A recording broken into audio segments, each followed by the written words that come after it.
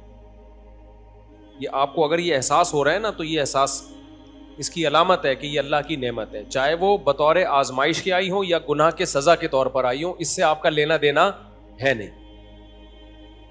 لیکن اگر پریشانیوں میں اللہ یاد ہی نہیں آتا تو پھر یہ پریشانیاں 100% اللہ کا عذاب ہی ہے, اس میں کوئی اور مصلحت نہیں ہوتی. یہی علامت ہوتی ہے پریشانیوں کے نعمت اور عذاب ہونے کی. جب پچھلی قوموں پر عذاب آئے تھے نا, تو ان کو پھر بھی اللہ کی طرف توجہ نہیں ہوئی تھی, بلکہ اس کا بھی مذاق اڑاتے تھے وہ. تو جو دین پہ نہیں چلتے ان پہ جب پریشانیاں آتی ہیں وہ اس کو نیچر کا حصہ سمجھتے ہیں اور اس کو وہ اللہ کی طرف سے سمجھتے ہی نہیں ہیں اور اللہ کی طرف مائل ہوتے ہی نہیں ہیں. مفتی صاحب دل اور دماغ کا سکون کن چیزوں میں, روحانی سکون کسے کہتے ہیں؟ دیکھو انسان جب مینٹلی ڈسٹرب ہوتا ہے تو اس کو بے سکونی کہا جاتا ہے. اسٹریس ہے, جس کی بہت ساری اصطلاحات ہیں آج کل, وہ آپ کو جو نفسیات کے ماہر نفسیات ہوتے ہیں وہ بتائیں گے. انزائٹی میں, ڈپریشن میں, اسٹریس میں کیا فرق ہے, ٹھیک ہے نا. دیکھو جب بھی بے سکونی ہوتی ہے اس کی 2 وجوہات میں سے ایک وجہ ہوتی ہے. یا تو اس کی وجہ ہے کوئی باڈی یعنی کوئی مادی وجہ, ہم اس کو کہہ سکتے ہیں آسان زبان میں.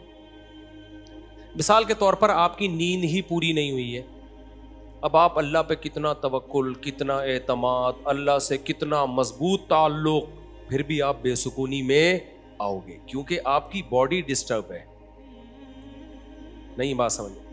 اس بے سکونی کا علاج یہ نہیں ہے کہ دنیا کا مسافر خانہ ہونا دماغ میں لائیں، اللہ سے محبت بڑھائیں. اس کا علاج ہے کم بخت سو جا، یا نیند کی گولی کھا کے سو جا، نیند پوری کر لے.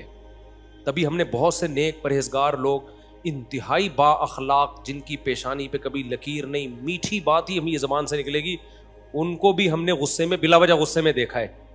وجہ کیا ہے جی؟ سوئے نہیں ہے حضرت جی، 24 گھنٹے ہو گئے حضرت جی سوئے نہیں ہے. تو حضرت جی کی بھی اوپر کی سیٹنگ آؤٹ ہو سکتی. میں تو لوگوں سے کہتا ہوں میری نیند پوری نہ ہونا میرے قریب مت آؤ. گھر میں بھی میں نے کہا ہوا ہے، کیونکہ میں جب نیند پوری نہیں ہو، مسلسل جاگ کے دماغی کام بھی ہو، جاگ بھی رہو، میری بھی سیٹنگ آؤٹ ہوتی ہے. پھر میں بول دیتا ہوں ملاقات کے لیے کوئی آئے نہیں ملنے دو، کیونکہ میں اس سے بدتمیزی کروں گا، بعد میں مجھے ندامت ہوگی، یار اس کا قصور تھا نہیں، میں نے کیا کی بدتمیزی. کیونکہ کنٹرولنگ پاور انسان کی کیا ہو جاتی ہے؟ ختم. اس لیے گھر میں بھی میں نے کہا بھائی میری جب نیند پوری نہ ہو، میں جب گھر میں سونے کے لیے لیٹتا ہوں نا، تو گھر والوں کو کہتا ہوں کسی قسم کی کوئی رپورٹ پیش کرنے کی بالکل اجازت نہیں. یہ تھا وہ تھا، گھر میں تو 100 قصے ہوتے ہیں نا. اٹھ جاؤں نا پھر بتاؤ، پھر کوئی الٹی بات بھی ہوگی تو کھوپڑی زیادہ نہیں گھومے گی، تھوڑی سی گھومے گی. نیند پوری نہیں ہوئی کیونکہ اب آپ سونے کے لیے لیٹے اور گھر والوں نے کوئی ایسی بات کی جو آدمی دل پہ لے گیا. صحیح ہے نا، وہ زیادہ لے کے جاتا ہے پھر. یا کوئی اچھا سوتے میں موبائل بھی اس لیے میں نہیں دیکھتا موبائل، وجہ اس کی یہی ہے، موبائل پہ الٹی سیدھی خبریں آ رہی ہوتی ہیں، آدمی اسٹریس میں جاتا ہے، تھکا ہوا ہوتا ہے نا جب سونے کے لیے لیٹتا ہے، تو تھکے ہوئے میں انسان کی سینسٹیوٹی بڑھ جاتی ہے، حساسیت بڑھ جاتی. اب سونے کے لیے لیٹے تو اس وقت جب آپ تھکے ہوئے ہو آپ کی سینسٹیوٹی بڑھ جاتی ہے، آپ اس کو زیادہ سیریس لینا شروع کر دیتے ہو. تو ایسے موقع پہ آپ کی نیند گئی تیل لینے، پھر جاگے ہوئے پہ ان کو یہ کیوں بول دیا اس نے، یہ کیوں بول دیا، پہلے کچھ اور بول لیتے اب یہ کیوں بول دیا. آدمی غصے میں، ہمارا لینا دینا کچھ ہے نہیں، بلا وجہ ہم بستر پہ کلابازیاں کھا رہے ہیں. پھر ایک کلپ آ گیا تربوز کے فضائل پر. تربوز بہت زبردست چیز ہے، اتنی نہیں بھائی جتنی اس کو، ایسا جیسے سونے کے نوالے کھا رہے ہو آپ. گرمیوں میں تربوز، یوٹیوب پہ یہی آ رہا ہوتا ہے نا، اتنا بڑھا چڑھا کے پیش کر دیا، بے بھائی تربوز ہی کا ٹرک لے کر آؤ اب گھر میں، اب آٹے دال کی ضرورت نہیں ہے. پھر آدمی کہتا ہے یار اتنا تو نہ پھینکو یار، بہت فائدہ مند چیز ہے، اس میں دو رائے نہیں ہے، اتنا تو نہ پھینکو. اس پہ پھر مجھے غصہ آنا شروع ہوتا ہے اگر تھکا ہوا ہوں کہ بھائی تو کیا کر رہا ہے یار، لوگوں کو کیا لہسن، ایسے ایسے لہسن کے فضائل ہیں، آدمی کہتا ہے سب کچھ کچن سے اٹھا کے باہر پھینک دو، صرف اب لہسن ہی سے روٹی کھایا کریں گے ہم. یوٹیوب پہ ایک سے ایک پھینکو پڑا ہوا ہے، اچھے لوگ بھی ہیں، سارے پھینکو نہیں ہیں. تو اس سے کیا ہوتا ہے، پھر ملک میں کوئی الٹی سیدھا کلپ آ گیا اسٹیٹ کے خلاف، یا کوئی کسی نے لمبی پھینک دی، ملک کی حالات، پھر یہ ہو گیا پھر وہ ہو گیا، ایک اور ڈاکو نے بندے کو مار دیا. اس سے ہم ڈاکو کو تو پکڑ نہیں سکیں گے، لیکن کیا ہوگا، نیند کیا ہو جائے گی، اڑ جائے گی، آدمی ڈپریشن میں جاتا ہے. اس لیے بہتر ہے سونے سے 1-2 گھنٹے پہلے دیکھو ہی نہیں دنیا میں ہو کیا رہا ہے. آپ کے جاگنے سے اگر ملک کے حالات ٹھیک ہو جائیں نا پھر تو جاگ بھی لے آدمی نا. یہ سارے ڈاکو پکڑے جائیں تو ہم جاگ بھی لیں. جب لاشیں تڑپتی ہوئی کراچی کی سڑکوں پہ نظر آتی ہیں، یا غزہ کے حالات کی ویڈیوز آپ کے سامنے آتی ہیں، تو نیند آئے گی پھر آپ کو رات کو؟ وہاں لاشیں تڑپتی ہوئی آ رہی ہیں، غزہ میں کیا کچھ ہو رہا ہے. تو ہمارے جاگنے سے غزہ کے حالات تو ٹھیک ہوں گے نہیں، ہمارے اپنے حالات بھی کیا ہو جائیں گے، خراب ہو جائیں گے. نہ ہم کچھ کر بھی نہیں سکیں گے ان کے لیے، پھر جو تھوڑا بہت صحیح دماغ کے ساتھ کر سکتے وہ بھی نہیں کر پائیں گے. تو اس لیے اپنی نیند کو بہت کنٹرول کرنے کی کوشش کریں. بے خوابی سے جتنی اسٹریس، جتنی ڈپریشن، جتنے مسائل کھڑے ہوتے، طلاقیں ہوتی ہیں بے خوابی میں، پتہ ہے آپ کو؟ شوہر کئی راتوں سے جاگا ہوا ہے، بیگم کی تھوڑی سی بات پہ غصے میں طلاقیں نکال دی اس نے. آپ نے فجر کی نماز میں دیکھا ہوگا کہ لوگ تمیز سے بیٹھے ہوئے ہوتے ہیں، اگر امام 2 منٹ لیٹ بھی ہو جائے نا کوئی پیچھے مڑ کے نہیں دیکھتا.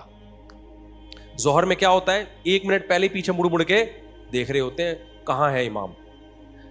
حالانکہ وہی سچویشن فجر میں ہوتی ہے، وہی ظہر میں ہوتی ہے.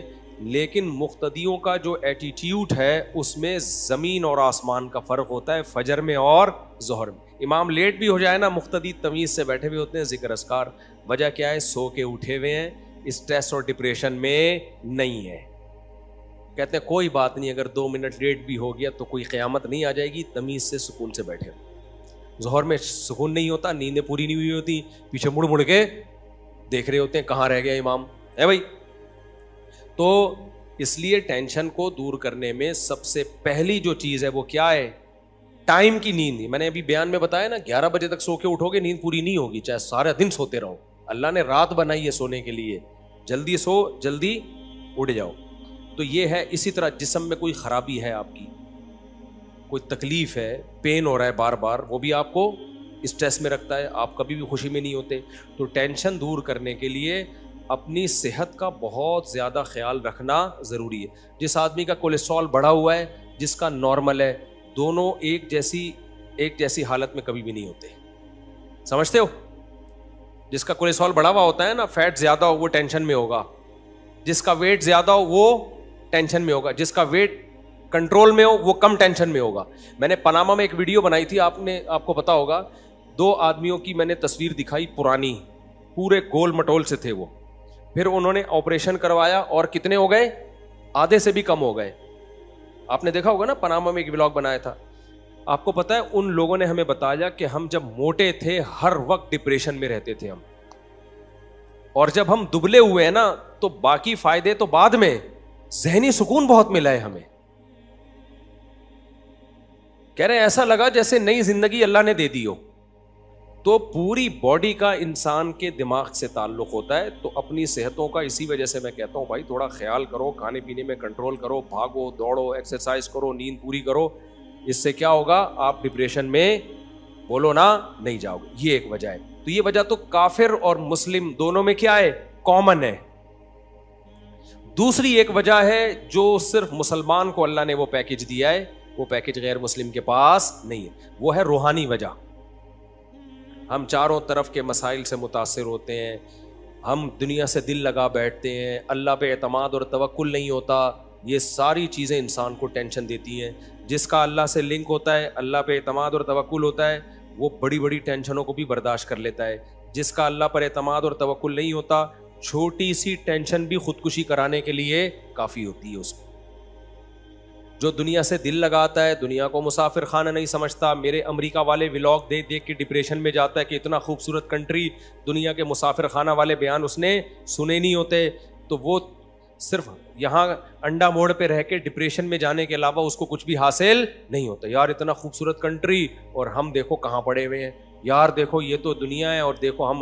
ابے بھائی چھوڑ دے, جتنا بھی خوبصورت کنٹری ہو, جانا انہوں نے بھی قبرستان میں, جانا ہم نے بھی کہاں ہے؟ قبرستان میں. جگہ جی لگانے کی دنیا نہیں ہے, یہ عبرت کی جا ہے, تماشا نہیں ہے. ہوئے نامور بے نشاں کیسے کیسے, زمیں کھا گئی آسماں کیسے کیسے, کیسے کیسے مشہور لوگ تھے, نام و نشان مٹ گیا ان کا, اور بڑے بڑے آسمانوں کو زمینوں نے کھا کے ختم کر دیا. ایک دور تھا ان کا روب دبدبا, ان کے نام سے لوگ تھر تھر کانپا کرتے تھے. زمین نے کھا کے ایسا ملیا میٹ کیا کہ قبروں کے نشان بھی نہیں ملتے. تو میں اور آپ کس کھیت کی مولی ہیں؟ آج لوگ کہتے ہیں نا مفتی صاحب آپ اتنے مشہور ہو کے اب آپ چینج ہو گئے ہو. ابے ہمیں پتہ ہے جتنے بھی مشہور ہو جائیں, کتنے بھی لوگ گلے ملے, ہاتھ چومے, سیلفیاں لیں, کل ہم نے بھی کہاں جانا ہے بھائی؟ تھوڑے دنوں میں مرے ہوئے ہوں گے, جنازے پہ لیٹے ہوئے ہوں گے, 4 پھٹے پہ لیٹ. میں تو سوتا بھی پھٹے پہ ہوں, مجھے گدوں پہ نیند ہی نہیں آتی. میں کہتا ہوں تھوڑا سا وہ والا پھٹا بھی یاد رہے گا ہمیں اس سے. پھٹے پہ سوتا ہوں نا میں, تو مجھے یاد آتا ہے فوراً جنازے کا پھٹا یاد آتا ہے. اپنے آپ کو بولتا ہوں دیکھ آج تو اس پھٹے پہ سو رہا ہے, کل ایک سچی مچی کے پھٹے پہ سوئے گا. سمجھتے ہو؟ پھر کیا ہوگا؟ دفن کر کے لوگ آ جائیں گے, 2-4 دن باتیں بنیں, کچھ مخالفین خوش ہو رہے ہوں گے, جو فینز ہیں وہ تھوڑا سا ہائے یار مفتی صاحب اتنا اچھا شادیوں پہ بیان کرتے تھے, اب کوئی نہیں رہا وہ بات, اب شادیوں پہ وہ والا بیان ہو ہی نہیں رہا. حالانکہ کرنا کرانا تم لوگوں نے پھر بھی کچھ نہیں ہے یار, وہ لک ہی نہیں آ رہا جو مفتی صاحب جو کرتے تھے. 2-4 دن کے بعد قصہ ختم. اولاد بھول جاتی ہے, باپ کے جنازے پہ ایسے رو رہے ہوتے ہیں جیسے ان کے ساتھ ہی جانا چاہتے ہیں.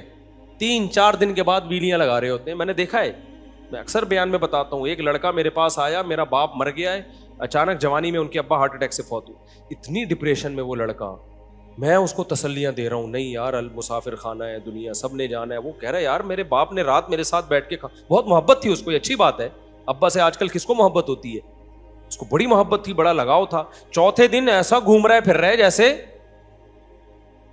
کوئی کچھ غم ہی نہ ہوا ہو. تو اتنی جلدی دنیا بھولتی ہے, تو پھر آدمی شہرت اور ہاتھ پاؤں چومنے اور ان چیزوں سے اگر دل دے بیٹھے ان چیزوں کو, تو اس کے پرلے درجے کے احمق اور بے وقوف ہونے کی علامت. تو اس لیے دنیا سے زیادہ متاثر بھی نہ ہو, دنیا کو زیادہ لفٹ بھی مت کراؤ, انجوائے کرو, لفٹ نہیں کراؤ زیادہ. سمجھ رہے ہو کہ نہیں سمجھ رہے؟ تو اس لیے یہ چیز کافر کے پاس نہیں ہے, لہذا تھوڑی سی ٹینشن ہوتی ہے, وہ کس میں چلا جاتا ہے, اسٹریس میں اور ڈپریشن میں. مسلمان نہیں جاتا کیونکہ اس کا تعلق کس سے ہے, اللہ سے. تو جس بھائی نے پرچی لکھ کے دی ہے نا سکون کا طریقہ, تو ایک تو اللہ سے دل لگاؤ بھائی, یہ روحانی وجہ ہے سکون حاصل کرنے کی, اور دوسرا چیک اپ بھی کراؤ, کوئی اوپر کوئی فالٹ والٹ تو نہیں چل رہا کہیں, صحیح ہے نا. وہ اسکرو پانا لے کے ڈاکٹر کیا کر دے گا, اس کو سیٹنگ پہ لے آئے گا, اس کو بھی ٹھیک. دونوں چیزیں ہوں گی تو پھر سیٹ ہوگا معاملہ.